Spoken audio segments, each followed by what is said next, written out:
મારા સસરાએ મને એકલી જોઈને મારી સાથે જે કર્યું તે સાંભળીને તમારા પણ રૂવાડા ઊભા થઈ જશે. આજે બપોરથી ધોધમાર વરસાદ વરસી રહ્યો હતો અને થોભવાના કોઈ ચિહ્ન નહોતા. હું હંમેશા ગર્જના અને વીજળીથી ખૂબ જ ડરતી હતી. મારા લગ્ન પછીનો આ પહેલો વરસાદ હતો અને હું હંમેશા વિચારતી હતી કે લગ્ન પછીનો આ પહેલો વરસાદ છે, હું મારા પતિ સાથે એન્જોય કરીશ. પરંતુ મારા પતિએ મને સાંજે ફોન કરીને કહ્યું કે હવામાન ખૂબ જ ખરાબ છે. વરસાદ પછી રસ્તાઓ બંધ થઈ ગયા છે, તેથી તે આજે ઘરે નહીં આવે અને ઓફિસમાં જ રહેશે. વરસાદ બંધ થતાં જ તે ઓફિસમાંથી નીકળી જશે.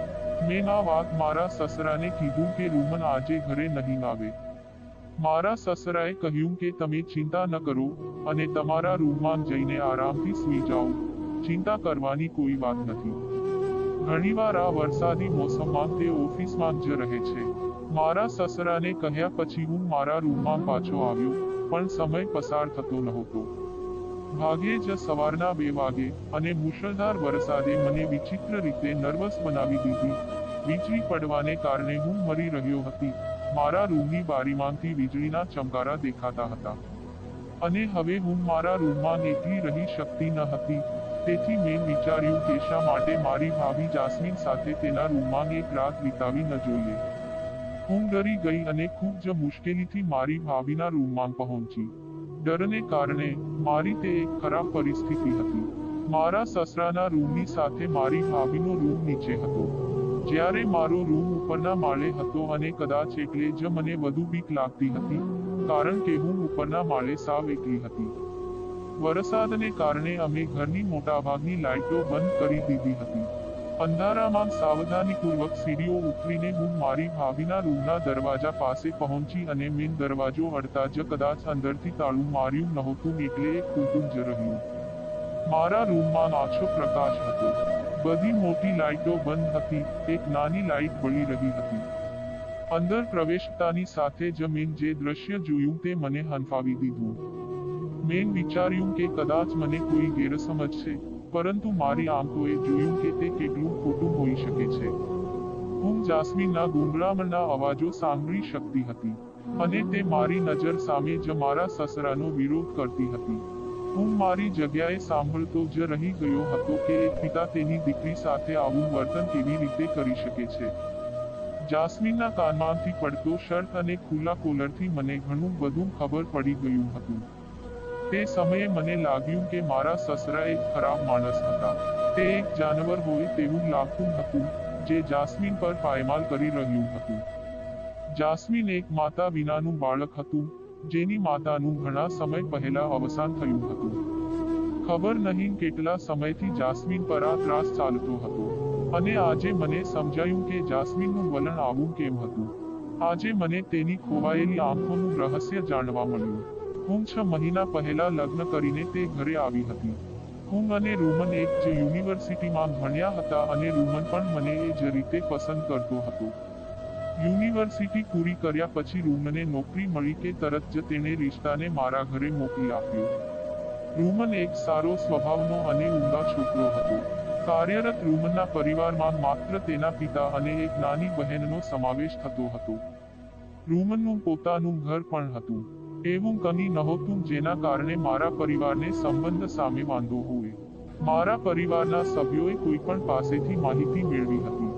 બધાએ કહ્યું કે રૂમન અને તેના પિતા આદરણીય લોકો છે. રૂમનના પિતા પાસે થોડો સમય માંગ્યા બાદ મારા પરિવારના સભ્યો સંબંધ માટે સંમત થયા અને થોડા જ સમયમાં રૂમન અને મારા લગ્ન થઈ ગયા.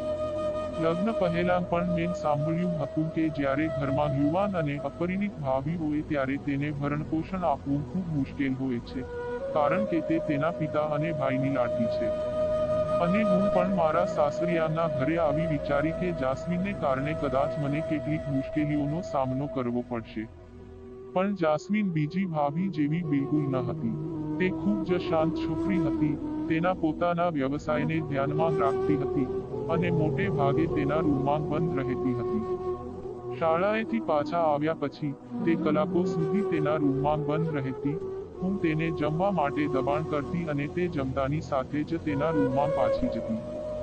મારા સસરા ઘણીવાર તેણીને કહેતા કે આખો સમય રૂમમાં એકલા ન રહે. બસ બહાર આવીને અમારી સાથે બેસી જા. પણ જાસ્મીન તેની વાતનો જવાબ ન આપતી અને જ્યારે મેં ઘણું પૂછ્યું ત્યારે તે વાત પૂરી કરી દેતી. તેણીએ અભ્યાસ કરવો છે એમ કહીને વાતચીત. જ્યારે હું આ વિશે રૂમને કહેતો કે જાસ્મીન સાવ ચૂપ રહે છે, ત્યારે રૂમન મને કહેતી કે તે હંમેશા આવી નથી. માતાના મૃત્યુએ તેને આવો બનાવી દીધો છે. જ્યારે અમારી માતા જીવતી હતી ત્યારે તે બધા સાથે સારી રીતે ચાલતી હતી, પરંતુ હવે તે સંપૂર્ણપણે બદલાઈ ગઈ છે, અને વધુ સારું છે કે તમે પણ તેમને કંઈ ન કહો. પપ્પા તેની ખૂબ કાળજી લે છે. તે થોડા સમયમાં સ્વસ્થ થઈ જશે. મેં એ વિચારીને જાસ્મીન સાથે વાત કરવાનું પણ બંધ કરી દીધું કે એ સારું છે કે તે કોઈ ઘરેલું મામલામાં પડતી નથી અને મને તેની તરફથી કોઈ પ્રકારની સમસ્યા નથી. નહીં તો મારા મિત્રની એક અપરિણિત ભાભીએ તેને નાક ચગાવી દીધી હતી, અને ખરા અર્થમાં હું પણ વિચારતો હતો કે જાસ્મીન મારી સાથે પણ આવું જ કંઈક કરશે, કારણ કે મારા સસરા તેને ખૂબ પ્રેમ કરતા હતા. તેનો નાનો ભાઈ નાની નાની બાબતોનું ધ્યાન રાખતો. જો તે જમવા ન આવે તો તે જાતે જ તેના રૂમમાં ખોરાક લઈ જતો અને તેને પોતાના હાથે ખવડાવતો. મોટા ભાગે તે તેના રૂમમાં જ રહેતો. પણ જાસ્મીનનું તેના પ્રત્યેનું વલણ સાવ અલગ હતું. તેણીના પિતાએ જે પણ કહ્યું તેનો તે ઝડપથી જવાબ આપતી નહીં. મારા સસરા તેના માટે કંઈ લાવે તો પણ તેનો વ્યવહાર એવો હશે કે જાણે તેનો કોઈ અર્થ જ ન હોય. મને ઘણીવાર તેણીની શૈલી થોડી વિચિત્ર લાગતી, કારણ કે માતાથી અલગ થયા પછી બાળક તેના પિતાના વધુ પ્રેમમાં પડે છે, પરંતુ તે તેના પિતાથી માઇલો દૂર ભાગી જતી હતી. મારા સસરાએ મારું એટલું જ ધ્યાન રાખ્યું જેટલું તે તેની સંભાળ રાખતા. મારા સાસરિયાના ઘરમાં મને કોઈ પણ પ્રકારની સમસ્યા ન હતી, અને હું સારું જીવન જીવી રહ્યો હતો, તેથી મેં જાસ્મીનના વલણ વિશે વધુ વિચાર્યું પણ ન હતું. જ્યારે મેં મારી માતાને અમારા લગ્નના શરૂઆતના દિવસોમાં જાસ્મીનના વિચિત્ર વર્તન વિશે કહ્યું, ત્યારે તેણે મને કહ્યું કે ભગવાનનો આભાર માનવો અને મારા પોતાના કામમાં ધ્યાન આપો, નહીં કે હું તેને ચીડવીને મારા માટે મુશ્કેલી ઊભી કરીશ. મારી માતાએ જે કહ્યું તે મને એકદમ સાચું લાગ્યું. તે દિવસથી હું ક્યારેય જાસ્મીન સાથે વાત કરતો નથી. રાત્રિ ભોજન પછી હું અને રૂમન જલ્દી ઉપરના માળે અમારા રૂમમાં આવીશું. અને પછી અમે આખી રાત નીચે ન જઈએ. અમારી બંનેની અલગ દુનિયા હતી. અમે બંને એકસાથે સંપૂર્ણ હતા, તેથી અમને અમારી આસપાસ કંઈ પણ ખોટું થતું નહોતું. એક દિવસ મારા સસરા ઘણા બધા ફળો લઈને આવ્યા, અને જાસ્મીન સ્કૂલેથી આવતાં જ તેણે તેને પોતાની પાસે બેસાડી અને ફળો કાપવા લાગ્યા. જ્યારે તેણે જાસ્મીનને ફળો ખાવા માટે આપ્યા, ત્યારે જાસ્મીને ખૂબ જ ગુસ્સામાં ફળ ખાવાની ના પાડી. તેથી તેણે બળપૂર્વક તેના હાથ વડે ફળો તેના મોંમાં નાખવાનું શરૂ કર્યું. હું ત્યાં બેઠો શાકભાજી રાંધતો હતો. આ જોઈને હું વિચારવા લાગ્યો કે જાસ્મીન કેટલી નસીબદાર છે કે આટલો પ્રેમાળ પિતા મળ્યો. પણ તેણે તેની કદર ન કરી. તેણે થોડીવાર ફળ ખાધું, પણ તે પછી તે અચાનક જ ઝડપથી ઊભી થઈ અને તેના રૂમમાં ગઈ. જ્યારે મેં તેણીને ખૂબ જ આશ્ચર્ય સાથે જતી જોઈ ત્યારે મારા સસરાએ મારી સામે જોયું અને કહ્યું કે મારી પુત્રી મારાથી ગુસ્સે છે, તેથી તે આવું વર્તન કરે છે. તેને લાગે છે કે જો મેં તેની માતાની સમયસર યોગ્ય સારવાર કરાવી હોત તો તેની માતા આજે આપણી સાથે હોત. પરંતુ સત્ય તો એ છે કે ભગવાને તેની માતાનું જીવન બસ આટલું જ લખેલું હતું. મેં તેની માતાની સારવાર પાછળ ઘણા પૈસા ખર્ચ્યા છે, અને રાત દિવસ દોડતો રહ્યો, પરંતુ તેની માતાનું મૃત્યુ નક્કી હતું. હું પોતે પણ તેની માતાના જવાથી ખૂબ જ દુઃખી છું, પણ જાસ્મીનને આ વાત કેવી રીતે સમજાવું? સસરાની આંખોમાં આંસુ જોઈને મારું હૃદય દુઃખી થયું. તેની ઉંમરના આ તબક્કે તે તેની પત્નીથી છૂટા પડવાની સાથે તેના બાળકના દુઃખનો કેટલી હદે સામનો કરી રહ્યો હતો. મેં મારા સસરાને ખૂબ જ પ્રેમથી કહ્યું કે પિતાજી, તમે ચિંતા કરશો નહીં. સમય જતાં જાસ્મીન પોતે જ સમજી જશે. તમે તમારા પ્રયત્નો ચાલુ રાખો. મારી વાત પર માથું હલાવતા તેણે ફળની પ્લેટ ઉપાડી અને જાસ્મીનના રૂમ તરફ ગયો, અને હું હસ્યો. સાંજ સુધી તે જાસ્મીન સાથે આ રૂમમાં હતો. મેં રાંધ્યું અને સાફ પણ કર્યું. પહેલા તો મેં વિચાર્યું કે હું પણ જાસ્મીનના રૂમમાં જઈને એ બંને સાથે બેસી જાઉં, પણ પછી મેં વિચાર્યું કે એ બે બાપ દીકરી વચ્ચે મારે શું કામ છે, અને હું મારા રૂમમાં પાછો આવ્યો. અમારા ઘરમાં આ રોજિંદી દિનચર્યા હતી. મારા સસરા જાસ્મીનની આસપાસ ચાલતા, તેના ક્રોધાવેશને પસંદ કરતા, અને જાસ્મીન તેના પર ખૂબ ક્રોધાવેશ ફેંકી દેતી. ક્યારેક મને જાસ્મીનની ઈર્ષ્યા થતી કે તે એટલી નસીબદાર હતી કે તેના પિતા તેને બધું આપવા તૈયાર હતા. ડોટ. જ્યારે મારા ઘરમાં મારી સાથે આવું કંઈ બન્યું નથી. હું મારા પિતાની પાંચમી દીકરી હતી. એવું નહોતું કે મારા પપ્પા મને પ્રેમ કરતા નહોતા, પણ તેઓ મને મારા સસરા જાસ્મીન જેવા પ્રેમ કરતા હતા. મારા પિતાએ મને ક્યારેય આટલો પ્રેમ અને આદર આપ્યો ન હતો. મારા પિતા અમારી દીકરીઓથી દૂર રહેતા હતા, અને અમારા પ્રત્યે ગમે તે હોય. તેણે આ વિશે વાત કરી, તે ફક્ત અમારી માતાને જ કહેશે.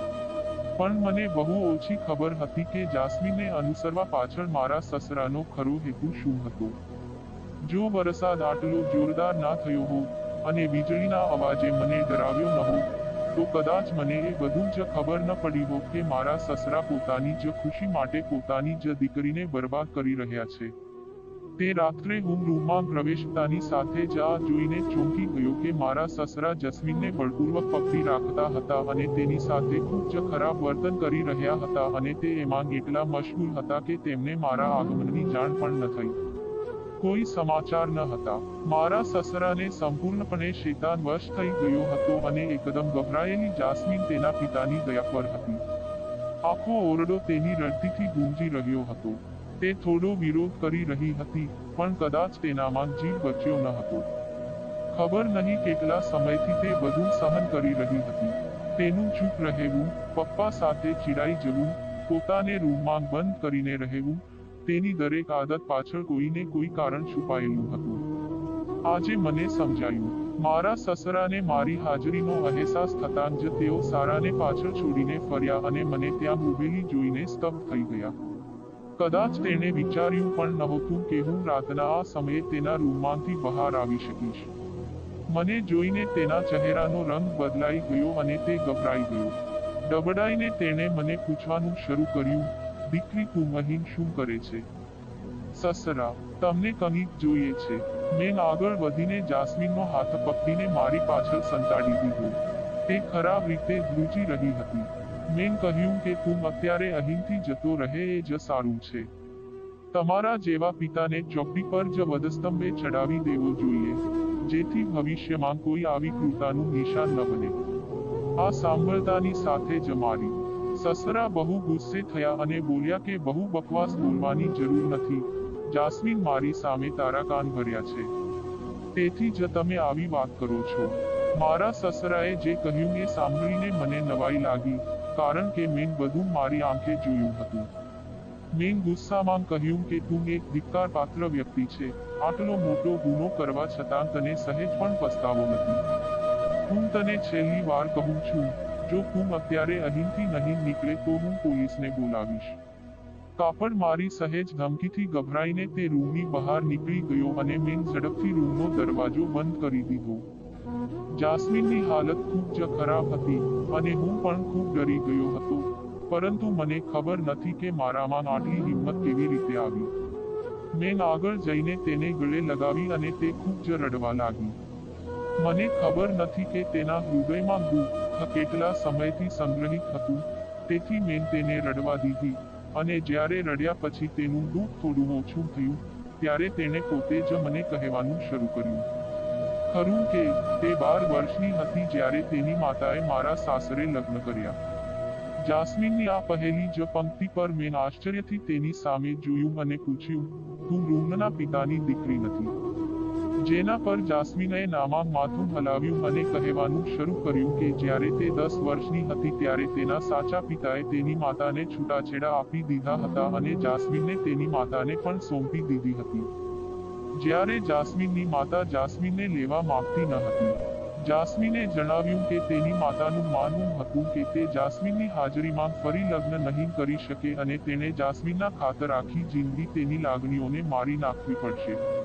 પણ પછી અચાનક જસ્મીનની માતાએ રૂમના પિતા સાથે લગ્ન કરી લીધા. રૂમના પિતાએ જાસ્મીનની માતાની સાથે જસ્મીનની ખૂબ કાળજી લીધી. જાસ્મીનની માતા ખૂબ જ ખુશ હતી કે તેને આટલો સારો પતિ મળ્યો છે, જે તેની પુત્રી માટે પણ માંગતો હતો. પરંતુ તેને ખબર નહોતી કે રૂમના પિતાના ઈરાદા ખરાબ છે.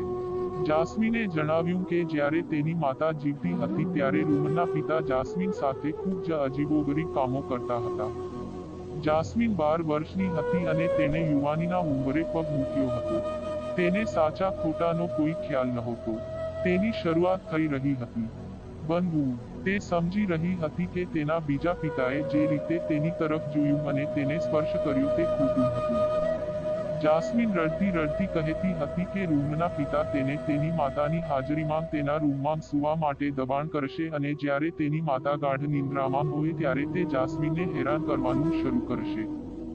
જાસ્મીન થોડા સમય સુધી આ બધું સહન કરતી રહી, પરંતુ પછી એક દિવસ તેણે તેની માતાને આ વિશે વાત કરી અને તેના પર વિશ્વાસ કરવાને બદલે તેની માતાએ તેના ચહેરા પર થપ્પડ મારી દીધી. અને તે કહેવા લાગી કે તને શરમ નથી આવતી? શું તું તારા પિતા વિશે આવી વાત કરે છે? તે તારી આખી સંભાળ રાખે છે અને તું તેના પાત્રને ગંદુ કહે છે. મારી પોતાની માને મારા પર વિશ્વાસ ન હતો તો હું શા માટે બીજા કોઈને ફરિયાદ કરું? જેમ જેમ દિવસો વીતતા જશે તેમ તેમ મારો આ બીજો પિતા સિંહ બની જશે. જેમ જેમ હું મોટો થતો ગયો તેમ તેમ તેના ઈરાદાઓ બગડતા ગયા.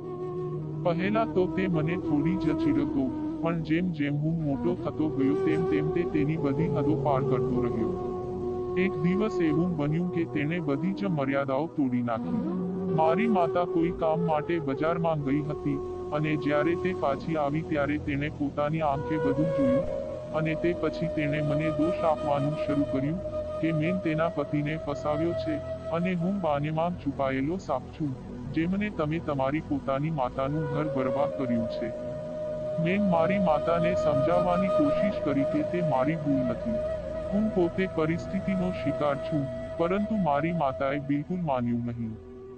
અને તે આ સહન ન કરી શક્યો અને તેને હાર્ટ એટેક આવ્યો. થોડા દિવસ હોસ્પિટલમાં રહ્યા પછી તે જીવનની લડાઈ હારી ગઈ હતી, પરંતુ જતા પહેલા તેને સમજાઈ ગયું હતું કે આમાં હું નહીં પણ તેના પતિનો વાંક હતો. તેના મૃત્યુ પહેલા મારી માતાએ મારી માફી માંગી હતી, પરંતુ મેં સ્વીકાર્યું નહીં. તે માફી કોઈ જરૂર ન હતી, કારણ કે જો મારી માતાએ પહેલા જ દિવસે મારી વાત માની હોત તો આ પરિસ્થિતિ આવી ન હોત અને તમે તમારા પોતાના સાવકા પિતાના હાથે દરરોજ બરબાદ ન થાત. માતાના મૃત્યુ પછી પહેલા તો મેં વિચાર્યું કે મારે આ ઘર છોડીને બીજે ક્યાંક જવું જોઈએ, પરંતુ પછી મને સમજાયું કે એક સ્ત્રી માટે આ આખું વિશ્વ પશુ છે. અને હું ખૂબ નાની છોકરી હતી. મેં પણ કહ્યું કે હું આ ઘર છોડી દઈશ. મારી સાથે પણ એવું જ થયું.